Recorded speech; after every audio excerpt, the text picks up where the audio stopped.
Check 1, 2, 3, 4, 5, 6, 7,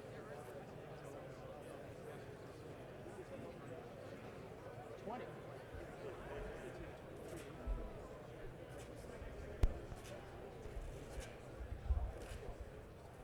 Yeah. Yeah, both.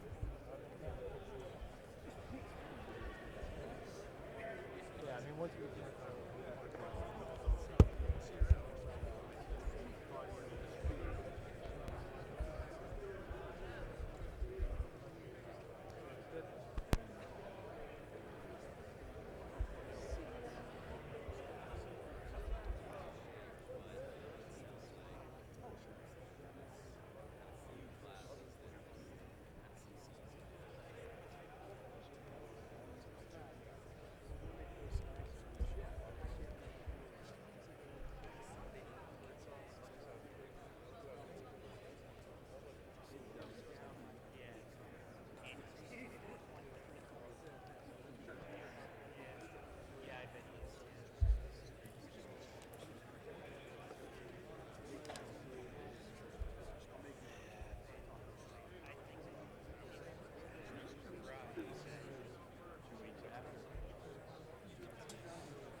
I was still awake at 3 a.m. the week after, but my body was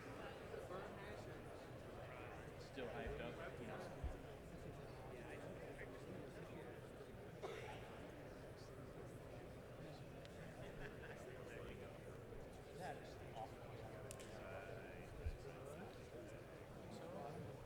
It was good to get it. Tried to do something.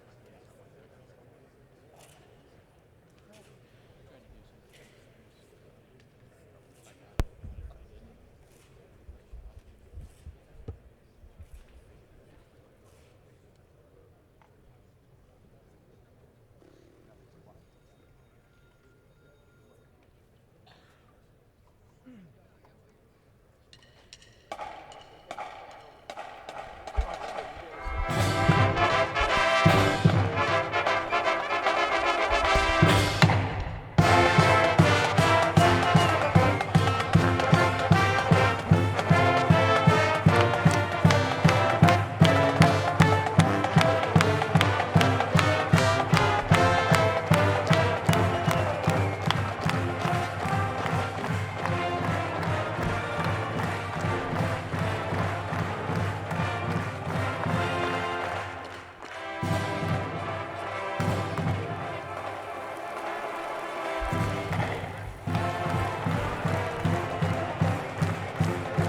So we have to wait. We're going to be live on the Big Ten, so bear with us for a second here.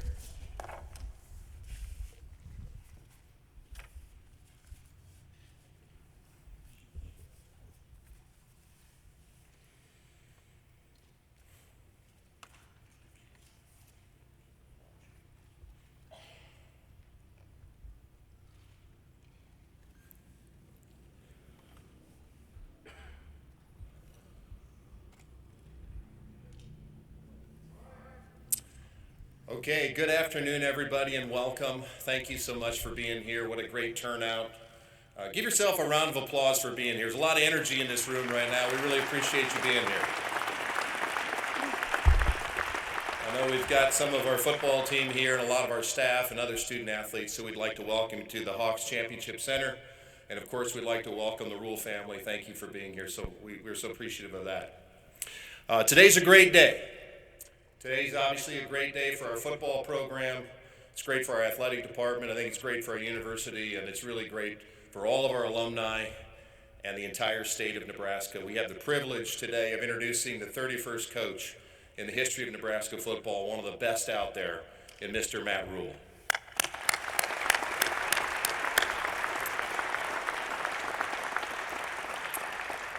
So what I'd like to do is, I know you're not here to hear me, you're here to hear Coach Rhule, but I thought I want to go through a few thank yous.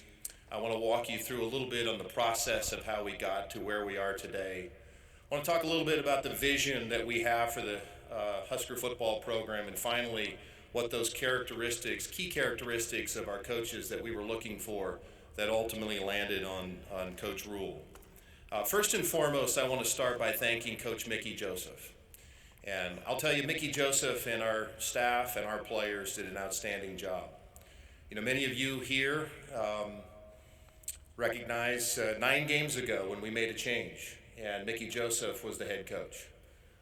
Mickey did an outstanding job. I had a lot of respect for Coach Joseph prior to him becoming our interim coach. I have more respect for him now. The way that he worked, continued working, doing the right things, fighting hard for these young men and investing in them was really something. And to see them have that moment against Iowa was really, really special. So really, really proud of Coach Joseph and his staff and our players, and I want to thank them. I want to thank President Carter. I want to thank Chancellor Ronnie Green. I want to thank our Board of Regent members who we have here. I want to thank Governor-elect Pillen. I'd like to thank our staff. I'd like to thank the media. And I'd like to thank you for giving me the space to run an effective search. I know it was a long time. I think it was the longest search in the history of Nebraska athletics, probably. But it was very meaningful to me that you all allowed us to do a real search and gave me the space to do that. So thank you very much for allowing me to do that. I'd like to thank my wife, Angie, and I'd like to thank our staff. The fact of the matter is, for the last couple months, I've been a little bit remote. This has consumed all of my time, and I'm just so grateful to have the staff we have in Husker Athletics who worked really hard to make sure that everything was moving forward appropriately, so I want to thank them. I want to thank Julie, Brian, Vivi, and Leona. Thank you guys so much for allowing your husband and your father to become the head coach at the University of Nebraska. You're going to love this place. Husker Nation is going to love you, and we're going to support you and your family. So thank you for believing in us, and I want to thank you for being Huskers. This is awesome.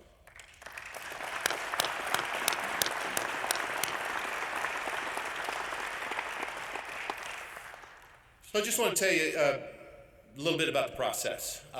We talked to, and interview is the wrong word, but we interacted with 13 coaches as a result of this process, and some multiple times. As I told you a long time ago, we were going to dive into a real detail-oriented process, and we wanted to talk to a lot of people. And I really want to thank all of those folks who took the time to talk to us. I learned a lot in that process. Obviously, we're not going to be releasing the names of all the people that we had an opportunity to talk to. But I also want you to know that candidate 1A for me and the University of Nebraska was always Matt Rhule from the beginning. And so we're really glad that we ended at that point. I also want you to know that we tried to use all of the tools at our disposal possible. And one of the cool things you have now is analytics. And so we really were able to dive into a lot of analytics and some of the detail behind that. We were able to use a firm that helped us look at successful Big Ten programs, looked at all of these candidates and trying to match up. Obviously, analytics aren't the primary driver, but it's a tool. And so we tried to use all of our tools for our benefit. I just want to tell you a little bit about our vision. It's real simple to me. The University of Nebraska always has been and always will be the premier development program in the country. That's our DNA, that's who we are. For those of you who drove up, you saw the Go Big project. You can see the investment of our donors into that. That's the brick and mortar behind the greatest development program in college football. That was going to be really important to me as we look for our next head coach. Secondly, a focus on toughness. If there's anything this program's been about the last 30, 40 years, is this is a program that's based on toughness. And so I was looking for coaches who understood what toughness looked like, what practice looked like, and ultimately getting back to the vision of being the most physical team on the field on Saturday. That's Nebraska football, that's Husker athletics, and toughness was a key component of what our vision was going to be. Third and finally was a clearly defined identity. It's something that I really believe in. We're going to believe in something, and we're going to dive into it, and we're going to play complementary football. And I believe that's what Coach Matt believes as well. He'll get a chance to tell you about his vision. So some of the quick coaching characteristics that we were looking for, and some of this is redundant. Obviously, we talked about this a little bit before, but an authentic leader. It's really important to me. We need leadership. We need someone that our players are willing to follow, and our coaching staff. And we have that in Matt Rhule. We need a man of integrity. This program has been built on integrity. We do the right thing all the time. And so having a leader of integrity was really important to us as well. A culture builder, a people manager, someone that understands how to build it brick by brick from the bottom was critically important to me. A process-oriented individual. Details matter. As you think about the Big Ten Conference and where we're going, and how USC and UCLA and perhaps others someday come into our league, and the level of coaching that's going to happen in the Big Ten, attention to details and process are going to be really, really important to our future.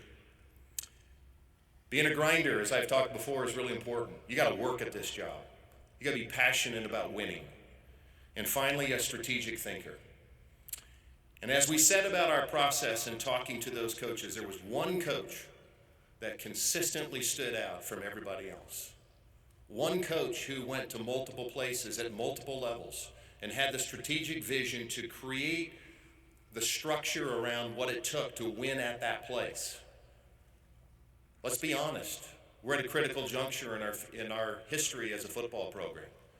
And having somebody that has a track record of understanding how to build a program at multiple levels and in multiple locales with multiple strengths and weaknesses was really, really important to me. Matt, I just want to thank you. I want to thank you for believing in me and believing in the University of Nebraska. I want you to know that Husker Nation is behind you. We're going to support you, and we're going to work as hard as we can to help you and our program be successful. And so it is now my distinct privilege and honor to get to introduce the 31st head coach of the University of Nebraska's football program, Mr. Matt Rhule.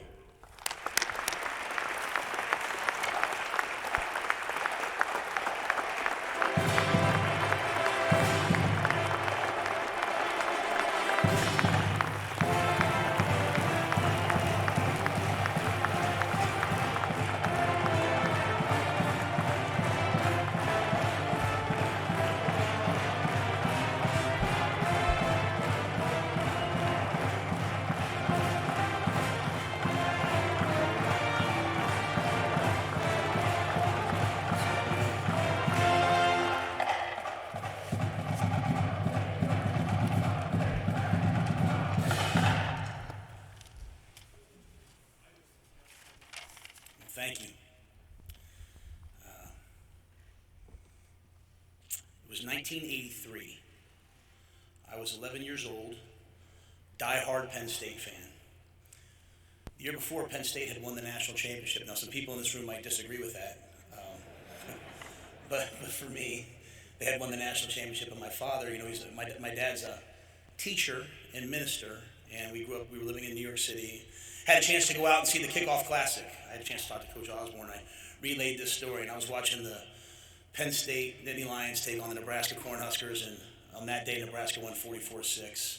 And I can still remember walking back to the subway with tears in my eyes, wondering why Nebraska had to do that to us.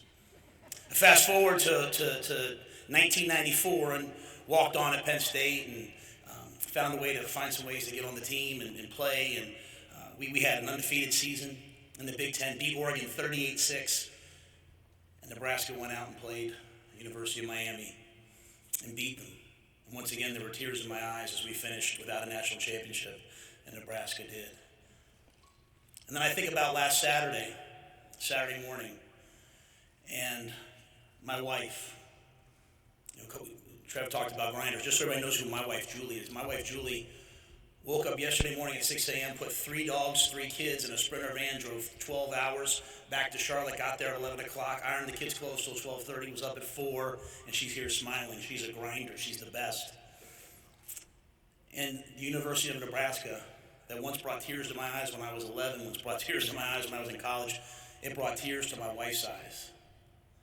Because she's been telling me throughout this whole process, since the very first day that I got a phone call about a job and a university, and different people have been coming at us. She has said, this place, these people, this is the right fit for us. This is the right fit for our family. So on behalf of my family, the most important thing in the world to me, my wife Julie, my son Brian, my daughters Vivian, Leona, thanks for paying attention to me, guys. I want to thank Husker Nation. I want to thank the University of Nebraska. I want to thank Chancellor Green for this opportunity. But I want you to understand that this wouldn't be possible if it weren't for President Ted Carter. This would not be possible if it was not for Trev Alberts. It would not be possible if it was not for Angie Alberts. Because throughout this process, we found what we've been looking for. We found leadership. We found alignment. Like how do you put numbers like this up on the wall? How do you have the great seasons? How do you have 5 national championships? You need leadership and you need alignment. And I've learned that lesson. I've learned that no matter how fertile the seed is, man, it's got to be in great soil for the plant to grow. I could have taken a year off. Some people might think that, my wife was tired of me after 6 weeks. And while that might be a little bit true, that's not why I'm here today. I'm here today because as I talked to Trev, the passion for football was reborn inside me. The passion for young people was reborn inside of me. When we came to Lincoln, and we snuck into Lincoln, and we drove around, we said, you know what, this is a place that's committed to greatness. This is a place that's committed. Look at this facility that's committed to player development. These are people that love their university, that love their state, and love their football team.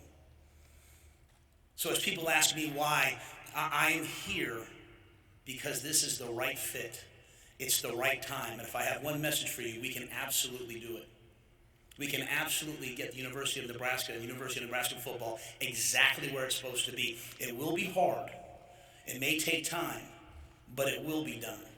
So thank you, Trev. Thank you, President Carter, for setting a vision for us that made us decide to call this home.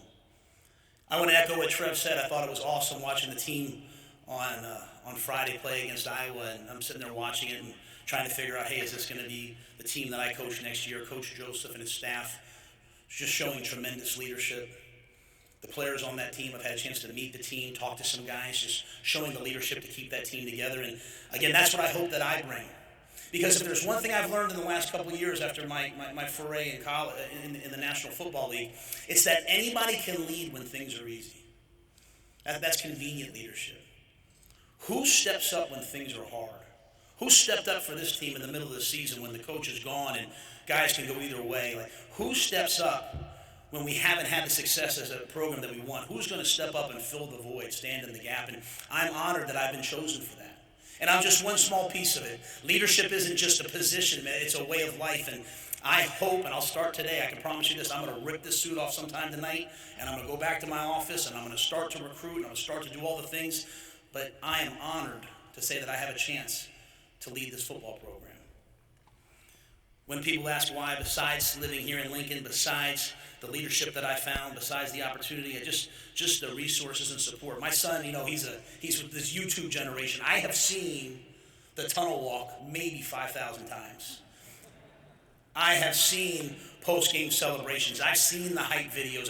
I feel like, and I don't know Nebraska well enough yet, and I hope you'll bear with me because I want to embrace everything that has to do with the University of Nebraska and the University of Nebraska's football program.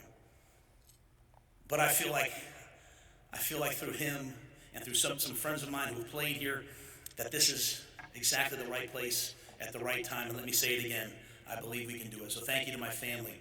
When you ask me what our vision is, and obviously we want to have Heisman Trophy winners, we want to win major awards, we want to win conference championships, we want to win national championships. But guys, I'm a day-by-day guy. I'm a process guy. I'm a what's next person. And I can just tell you this, that I want to build a team that's tough. I want to build a team that's hardworking. I told the team that today, like, the price of glory is paid in here at 6 a.m. The price of glory is paid on the recruiting trail. Like, we are going to work hard. I can't say that anybody else, but harder than we've ever asked ourselves to work, because this is going to be hard. You can't win 3 games and then win 4 games and then just come to work excited about just, hey, what's going to happen next? So we have to have a plan, and that plan involves working harder than the next man.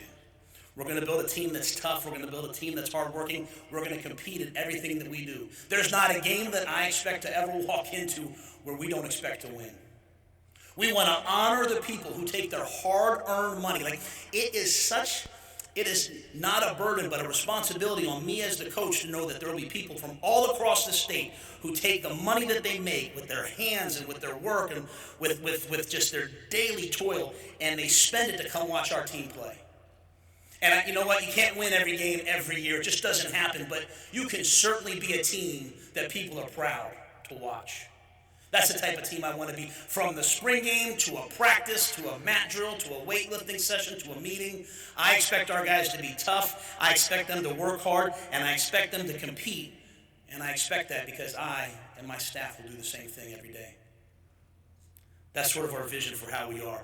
You know, we're not going to be a new spread teams, and we're not going to be like that. We're going to be a little bit more of an old school type of a team. Okay, we're going to be a physical team. You know, we'll be balanced, and you guys, I know you guys ask lots of questions. We'll always try to do what the players do well, but at the end of the day, I don't believe you can win if you can't win the line of scrimmage. We want to have fast players, explosive players. We want to have speed. We want to have great quarterback play. But at the end of the day, through the weight room and recruiting, we want to have a physical team that can control the line of scrimmage and control the game. I believe that's the type of team that can win in the elements. That's the type of team that can win on the road. That's the type of team that can have a lead and keep a lead. That's the type of team that Nebraskans want to see. And then finally, how? Because it all sounds good. Press conferences are fun. But how are we going to do it besides just the work? I think it's important for all of us to understand that football has changed. College football has changed even in the last 2 years since I left. NIL, portal, transfer, all these different things. And I think for all of us, we can look at what we've done. We can celebrate the past. We can learn from the past, but we have to have an eye to the future. The game is changing around us, and we have to change with it. We have to recruit people that want to be Nebraska men. We have to recruit people who want to wear the N. We have to recruit people who want to pay the price for this team. Yeah, while I know that there's some salary stuff now, we can, this guy can get this guy can get that, and we'll be involved in all of that because we want to bring the best players here. But at the end of the day, I want players who want to come here, who want to not just graduate, they want to be educated. They want to take advantage of this opportunity to change their lives in the classroom, to change their lives through education. I want to bring players here, and I want to have a program that impacts the community. That when you see a Nebraska football player, you know that wherever you are is better for them having been there. That they will always leave a place better than they found it. I want to bring players here who make the campus community better. Like, you're not going to see me and my family hanging out. Like, you're going to see us at the local diner. You're going to see us at the Salt Lake. That's who we are. We did not come here to live in seclusion. We want to be a part of this community. We want to be a part of this community, and I want players who want to do the same thing. Get educated, graduate, impact the community, impact the campus, and then play great football. I mean, I want guys that want to be pro football players. I've had a chance to coach in the National Football League twice. So many players have left the University of Nebraska and gone on to the NFL. And while talent can get you there, character and integrity and work ethic and professionalism will keep you there. It stinks getting fired. But if there's one great thing that came out of the day that I got the phone call that I was no longer the head coach of the Carolina Panthers, it was all of the players who played for me that are playing in the National Football League or who are going to medical school or going to business school who all said, you know what, Coach, my life is better for having been a part of the program. It's not about me, it's about all the people that touch them. And so as we come here to the University of Nebraska, it is my intent to leave the university a better place for us having been here. It is my intent to make Nebraskans proud, but most importantly, for every player, walk-on or scholarship, young or old, for every player that comes to play for us, that comes to practice in these facilities and sit in these meeting rooms, I want them to look back someday and say, you know what? My professional life, my personal life, my football life, it was all better for having been a Nebraska Cornhusker. I've gotten calls and texts from guys I know who play here, guys that I don't know who play here, and the pride and passion that they all feel for having been here and worn the jersey and been a Cornhusker, I want all the future generations to feel the same. So I will do my utmost best. I will do my utmost best to respect the tradition, respect that honor, and I hope that you guys will trust me to take us to another place, take us into the future, because it can happen. And as Trev said, the time is now. The time is now. And it's not really just about me, it's really about all of us, because we have to be all in. If you want to see something fail, have a bunch of people stand around and wait to see it fail. If you want to see something succeed, everybody, even when you disagree, just move ahead and push ahead. It's going to take everybody who bleeds red to get the Nebraska Cornhuskers to where they're supposed to be. But we will do it, but we'll have to do it together. It's my honor, it's my family's honor. I want to make sure I thank them again. I want to thank my mother and father who couldn't be here but who are so critical in my life. I want to thank all the players of the Carolina Panthers. I want to thank all the players that played for me at the Baylor Bears. I want to thank all the players who played for me at the Temple Owls. I would not be here in this moment, in this iconic program, if it wasn't for them. And I also want to thank, well, the picture's in the back, whoever picked that picture of me with the Nebraska red, that's got to be at least 10 or 12 years ago. And I don't look that good anymore. So I want to thank that person. I'll just finish with this. As we went through this process, and there were bumps and hurdles, and Trev had to overcome some things, contractually, and there were a lot of forces at work. Anytime things got difficult, my wife would look at me and she'd say, Admiral. She'd look at me and she'd say, Trev, trust the people. I trust them. I'm just so grateful that they trust me. Thank you so much.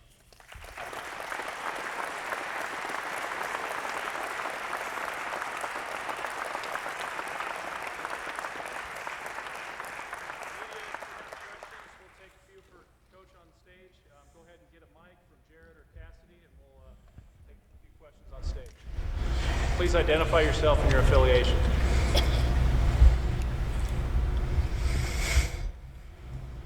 Steve Sipple, Husker Online. Welcome to Lincoln, Coach. You talked about the line of scrimmage, and I'm wondering a couple things. Did the line of scrimmage come up in the interview process, and why are you confident that you can fix that part, enhance that part? Yeah, I think when I talked to Trev, we talked a lot about just, hey, what's your philosophy, right? So if you found a player that played for me at any of the three places, they'll probably say 5 or 6 things. Don't beat ourselves, win the line of scrimmage, which means run the ball and stop the run, protect and affect the passer. So there's core tenets that I believe in. How you get there. At Temple, we were a fullback in the I formation, and occasionally spread out. When I was at Baylor, I had 4 NFL wide receivers. We were spread out, but at the end of the day, the offensive linemen and the defensive linemen in high school football, college football, and in the NFL, they determine it. So in terms of getting there, I'm walking in a little bit blind in terms of, I've seen the games on TV, I've had a chance to watch. This process has gone on so long, so I've had a chance. But, I'll have to get into spring. I'll have to see where we are to know that. But for me, it's just a vision. A vision doesn't mean that's the picture that's here. The picture that's here, I have to get into that. But the vision is to build up front, and that's not just recruiting. That's also the weight room. That's also the way that we want to train. And I'm confident because we've done that at Temple. I think right now there's 24 guys playing in the National Football League from Temple and Baylor combined, and none of those guys were 4- and 5-star recruits, but we were able to develop them. So that'll be our plan here as well. Hey Matt, Brian Christopherson from Husker 24/7. Welcome. Have you had a chance to talk with Mickey Joseph? There's a lot of interest in him around here after the job he did, and what goes into the considerations of possibly retaining people who were on the staff? Yeah, I reached out to Mickey right when I got the job. I'm looking forward to talking to him at some point here and talking to the rest of the staff. I've been on both sides of it. I've been an assistant coach on a staff that's been let go, and I've always appreciated the coach coming in and talking to me. So, I'll try to be thorough with that process over the next couple of days. My family will go back tomorrow, and the most important things to me right now are the current players. I need to sit down with them and talk to them, right? Like, they know the issues in the program more than anyone else, good and bad. And I say issues, I mean like good things. Hey, this is great. Hey, so I need to talk to the players, and I need to talk to the staff and coaches. To me, it all comes down to fit. People have to want to be here, number one. They have to want to be in the role that they're in. And, we have to all move forward. Again, when I've not had success, it's when, some people are pulling in one direction. There will be a very clear vision, a very clear process for how we do things within the walls of the football program and, within the X's and O's. And so any staff member that's bought into that, I'd love to talk to him. And I agree. I think Mickey did a fantastic job. And I've known Coach Joseph for a while before that, not personally, but professionally. Excellent recruiter. Players love him. So I'm anxious to have a chance to visit with him and the rest of the staff. Hey, Coach, Sean Callahan with Husker Online. I'm just curious, how important is this first week, obviously, to get the roster stuff figured out, but to learn the NIL, the transfer portal days, December 5th, you go on the road on Friday to start seeing recruits. These first 4 days in Lincoln, how big are they, just to kind of figure out where this is all going for you? Yeah, I literally, I got home that first day after no longer being the coach in Carolina and had a school call me. And so I've been working on this for a while, Again, there was a lot of thought in our family that we would take the year and take the year off and, just spend some time together. And I think that's really important. I think it's important for recruits to hear. I told every recruit I've talked to, man, I'm not making more money to work today than I would have been if I was playing golf back in Charlotte. I could be on the golf course making the same money today. So this wasn't a financial decision. This was, oh my goodness, I think I can fit there. And I think the people are right. So I say that to say that I had all that time to really dive into this, study some things NIL-wise, study some things, obviously the transfer portal. And so I think this week's important. I mean, we've gotten going right away. We have a certain profile that we like to recruit to. We like big, fast guys, even if they're a little bit developmental. So we want to get as much speed as we can get anytime we can get it. So we've already gotten started with that. We just need to sit down with the guys that are here and see who else they were recruiting besides the guys that are committed. So this week's important. I don't know if I'll sleep very much, but you know what? Next week will be important, and the week after. And here's what I know: the future of Nebraska football is not hanging on one decision. It's hanging on the accumulation of day after day after day, great recruiting, great development, great coaching, great teaching. So we'll just try to make sure we do that. Just say what's next every day. Hey, Matt. Eric Olson with the Associated Press. Had you not come to Nebraska, did you have any other opportunities to coach elsewhere? Do you have some of your staff set already? You going to bring some guys with you? So I'll say this humbly and only for recruiting, because normally I wouldn't say this, but I was offered other jobs, yes. And I just decided that this was the right one for me. So I had the chance to maybe sit a year. I had the chance to, I had some opportunities to do some TV and some broadcasting. I was offered, some other college opportunities. But I only say that to say how special this is. That we didn't say, hey, we better go take this job. We felt like this was a really special place with really special people, great alignment, great resources, and then a fan base unlike any other. I can't wait to bring recruits to games and let them see what a game at Memorial Field looks like, Memorial Stadium looks like. Sam McEwen from the Omaha World Herald. Welcome to Nebraska, Coach. You're coaching in a league, a specific league, the Big Ten. It has a context. What do you know about that league, having grown up watching it? What kinds of players and coaches do you need to bring here to win in this league?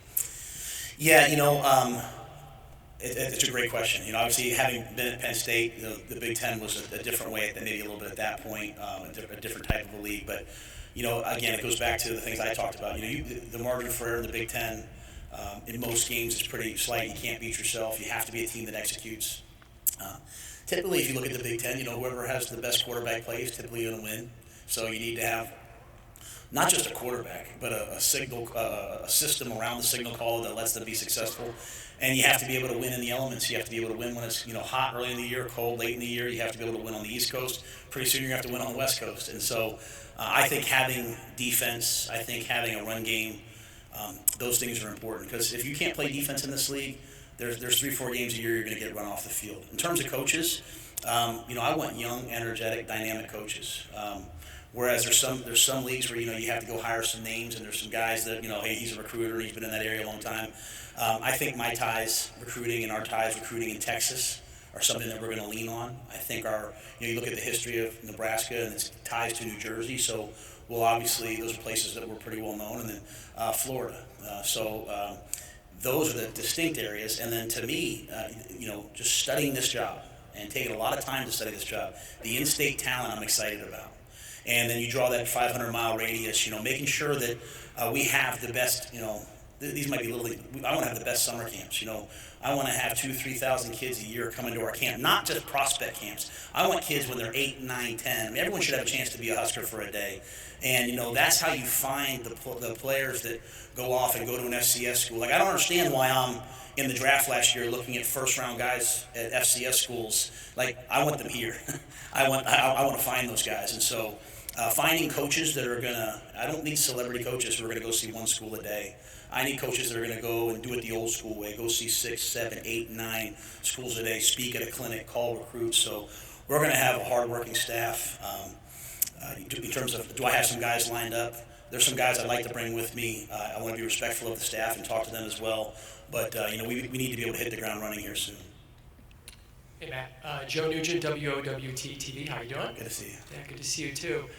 Curious about the 2 rebuilds that you led at Temple and Baylor. Why do you think you were successful there, or why do you think you'll be successful here doing the same thing, and what do you think is a fair timeline for being successful? Yeah, I think the other 2 places it was really simple. We found the right people, found the right staff. Then we found players that we could develop, players that loved football that wanted to get developed. We took, Hassan Reddick, who was a walk-on, who had no scholarship offers, and I think he's one of the top sack guys in the NFL right now. So we practiced really competitively. We trained at a high level. We pushed the guys. We loved them. Nowadays, a lot of coaches I saw on the other side, a lot of coaches are afraid to coach their guys hard because they're afraid they'll transfer. Well, I really feel like if a player knows that you care about them, if they really believe what I said earlier, that, I want your life to be better for having been here, not just because you're a good player, then you can coach guys hard. So I think the old school things of developing guys and pushing guys and wanting them to be better is what got us there at those places. And then we had great support. I won at Temple because, I had a great athletic director in Pat Kraft, Kevin Clark. I had a great president in Dr. Neil Theobald. And so when people were sort of saying, like, what's happening, they would calm the waters, and eventually we broke through. And then when I was at Baylor, I went to Baylor in an unprecedented time. I didn't know what I was walking into when I went into Baylor. But we were successful there because of Dr. Linda Livingstone, because of Mack Rhodes, because of Jeremiah Dickey. And, Mack Rhodes, our AD there, when things were kind of like, hey, why are we going 1-11? Calm the waters. And the players got better. People continue to buy in. And then everyone, as I said, was all in and pushing forward. Do I think we can do that here? I wouldn't be here if I didn't. I just can't say that enough. I would not be here if I did not believe, A, in the players that we can get here, B, the history of Nebraska and their belief in player development, both on and off the field. In terms of timelines, I learned at the last place, to be careful I probably didn't want to give a timeline. I want to win tomorrow. I want to win right away. If expectations sometimes run real, people get frustrated. I just know this: we're gonna work our tail off starting today, and we'll do it as fast as we can. Matt, welcome. Mitch Sherman, The Athletic. You mentioned Trev and Admiral Carter and your respect for them. Can you get into a bit when and how the interaction began with them and what your what that came back to, how strongly you feel about them and how it's grown through this process? Yeah, I'll defer the timeline to them just so I don't get on their bad side right off the bat. If I say anything wrong. But no, it's funny. I remember the first time I talked to Trev on the phone. My wife was kind of nearby. We were looking at I was like a little breakfast nook, and I was talking to him, and we were just talking about football, and talking about the process, and talking about player development, and just a conversation. And my wife, I looked over, and she was kind of like, she's like, it's the first time I've seen you this happy in a long time. Like I've learned you can work really hard, but you don't have to be miserable. And developing players and being in an environment where everybody loves each other, like that really brought joy to me. And so, as I said, there were lots of hurdles. I wanted to make sure that this was the right place for my family. It's not just about me. Everyone will see me they'll see me as like at Coach Matt Rhule on Twitter, like I'm dad first, and I don't want to bring my kids and move them every 3 years. I talked about it a little bit last week on NFL Network. Like it's my son who's a senior this year in high school coming up, who was the one who said, no, I want you to go to Nebraska. I want you to do this. He'll make whatever sacrifice. If I have to stay back there, Dad, I will. If I have to, whatever it takes. And so it was because everyone really, really, really trusted Trev and his vision. We loved meeting Angie. We could tell that this was a great family. And then, President Carter was at Navy when I was at Temple. And so we had that crossover. And so played in the championship game. So, at the end of the day, I always want people to kind of know what I'm going to bring. Know, hey, this is how I'm going to do it. This is the way that we're going to do it. And, President Carter having that history with me was really important to me as well. Coach Jake Bartecki, News Channel Nebraska. Welcome to Nebraska. Welcome to Lincoln. Recently, you've gone from college, then a few years in the NFL, now back to college. After leading a team at the highest level, do you feel like you are better prepared to be a college coach now? Do you feel like it made you a better coach? 1,000%, I should say. It made me a better man. It made me a better person. When you're in the NFL, and very grateful to the Carolina Panthers, and there's so many wonderful people in that organization. But when you're in the NFL, you're depending on a lot of different things. There's so many parts that have to come together, and so recognizing that and seeing that and being a part of that, I thought was great for me. Learning how to deal with challenges and adversity and all those things was really good for me as well. Dealing with the professional athlete was probably the best. Having a conversation with Amir Abdullah and then having a conversation with Christian McCaffrey, like two guys, same position, completely different people. And as I said to the team today, it really taught me, and Coach Coughlin tried to teach this to me, but I relearned things because I'm a little hard-headed at times. It's not coach-player, it's just people. We're just people, right? We all have different roles. I'm the coach here, but we're just people. And so I think that interaction with the players really, really taught me. And especially this year, I was on the hot seat from the end of last year to the middle of this year. And when you're a coach that's on the hot seat, do the players really have to listen to you? Do they really have to buy into you? And if I'm proud of anything, it's the relationships and the guys. It's the guys on that team that went out and won yesterday. It's the guys on that team that had my back throughout that process, the guys that called me since I got that job. And I think that shows me that I can come back to college, continue to push guys, have the same relationships. And the final piece is, we've always been known as a player development group. I know it so much better now. Like, anybody can get you to the National Football League. I want to help guys get to the National Football League and stay there and have a second contract. And the way that you take notes, the way that you prepare, I thought I knew that and I always preached that, but I know it better now. And the final piece, because it's a great question, is I'm just so much mentally tougher. I mean, what I went through was hard, and it was hard on my family.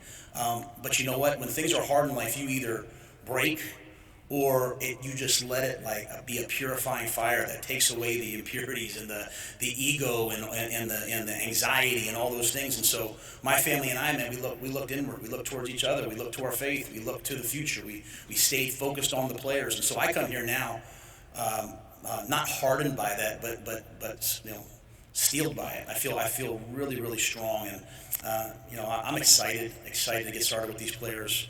I'm excited to get to the spring. Excited to build a team. Take 2 or 3 more here on stage. Hey Matt, Zach Carpenter inside Nebraska. I think you said in your opening statement that you met with the team this morning or this afternoon. Can you just give us more details about what you said to the current players and the current coaches, if you met with them too? I have not met with the current coaches yet, just the players. And I started reaching out to the players, as I could over the last couple of days, via text and some phone calls. And the message I had for them was, because I understand the position that they're in, not one player in that locker room signed up to play for me. Not one player was recruited by me. Not one player chose to come for me. But I wanted them to know that, hey, I chose to come coach you. Like, I'm here to be your coach. I'd like to be your coach. I'm not one of those guys that comes in and runs everybody off. I've never done that. I come in, I try to set a high standard, a high expectation. I hope that the veteran players on the team take my expectations and raise it. And so I said that to them. I wanted to make sure that they knew that when they got back in the spring that we were going to work at a really high level. And hard work is not punishment. Practicing and playing football is not punishment. Being physical at practice is not punishment. I wanted them to understand that the way that we can get to where we want to be is on the practice field. It's through competing. That I wanted them to all be a part of it. I think it's an honor. I think it's a privilege to be a Nebraska Cornhusker football coach and football player, and I wanted them to appreciate that. And then finally, I told them I'd be here all week, and I look forward to talking to each guy. I want to hear their perspective. I want to hear from them. I think that's really important for me to learn more about this program right now. Hey, Coach. Steve Mark with Inside Nebraska. You've coached on both sides of the ball. Is there one specific side, offense, defense, that you're really passionate about? Not really. It's a great question. We've always historically, at Temple, after a couple of years, we were in the top 10 in defense. At Baylor, our last year, I think we were in the top 5. I think we were in the top 5 in takeaways on defense. After 1 year in the NFL, Carolina, we were number 2 in the NFL in defense. So we've always built a culture of defense. I've tried to always offset that, on the other side by, trying to run the football and be physical on offense, things that we got done at Temple and Baylor at a pretty high level. But I think everything's important. I really do. When Trev says complimentary football, I just think what you're saying is that every single play counts. And in today's world where we all get pulled in so many directions, trying to teach the team that, everybody just needs to go out and win the rep. If everybody wins the rep, forgets the play, what's next, win the next rep. So, I'm passionate about the game. I love offense, I love defense, I love special teams.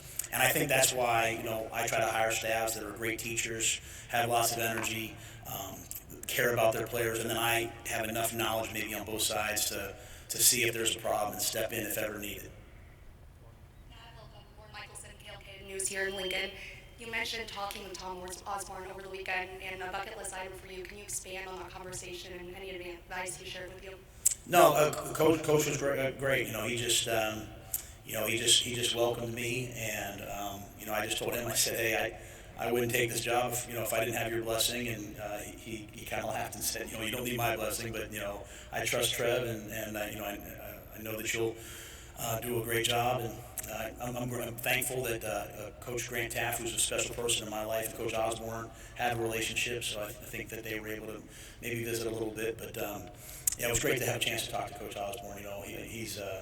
He's someone, as I said, that I've looked up to as a coach. You see a lot of things on sports today. You see a lot of things on ESPN today. I grew up in the era of the gentleman coach. The coaches that would battle for 60 minutes and then shake hands and go clinic together in the summer. And that was Coach Osborne. That was Coach Paterno. That was those men. And so he said he'd be here for me if I ever needed it, and I'll certainly take him up on that. Amy Just, Lincoln North Star. As you stand here today, what does success mean to you? Like, what does a successful team look like, and how do you get Nebraska back to that? Yeah, I think the first step, because I really talk in steps, and I'm not saying they're not there right now, so I don't want to ever say that. I think the first thing is that we are those 3 things that I talked about, like that we are really a tough team, that, no matter what the situation, no matter what the circumstances, we do what we say we're going to do and get it done, that this offseason that we work really, really hard and that we compete. You can sometimes in football, get so caught up in the results that you forget the process. And so I think if you're those 3 teams, then if you lose by 2 or you lose by 20, it's the same thing. You lost. And sometimes we fool ourselves into like, it was a close loss here, it was a close loss there. This game, you go out each week with a mission, you either win or you lose. And so, I want to win as many games as possible, but I want to win the right way. And so the way for me is to make sure that the things that I talked about in this press conference, controlling the line of scrimmage, not beating ourselves. I'll talk about winning the turnover battle. If we do those things, then the results will take care of itself.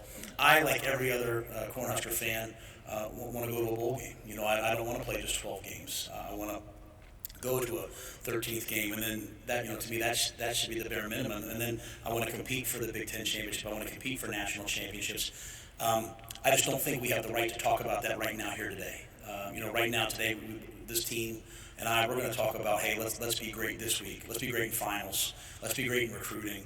If you go 3-9 and 4-8, then to me, we just have to worry about the spring. Let's be great this spring.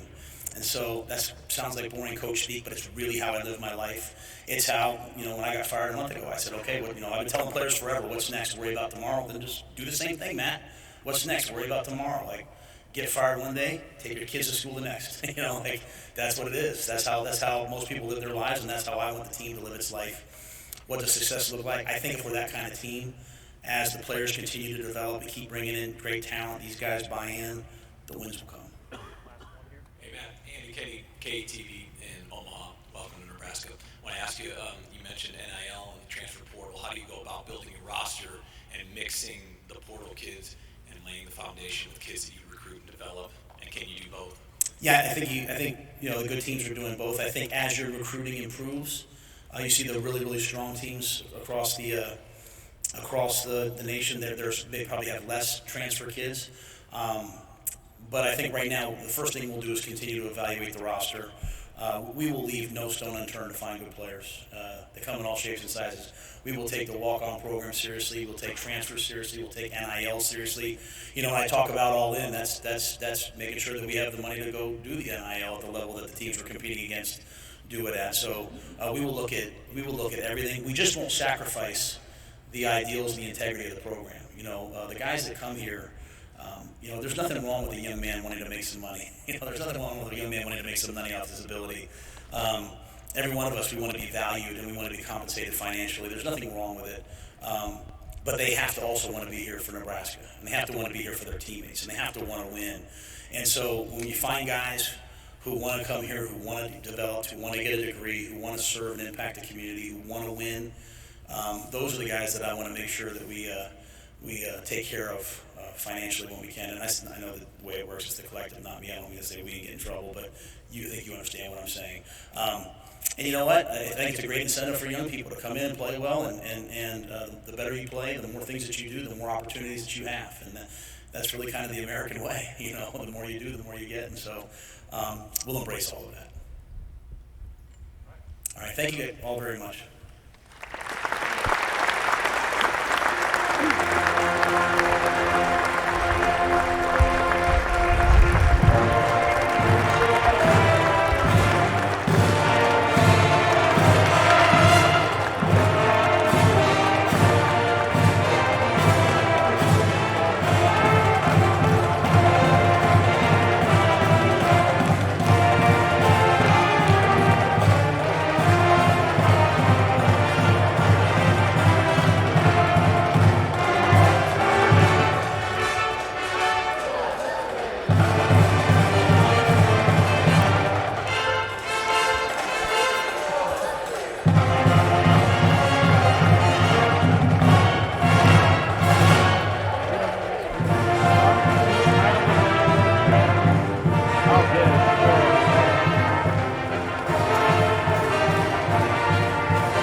Yep.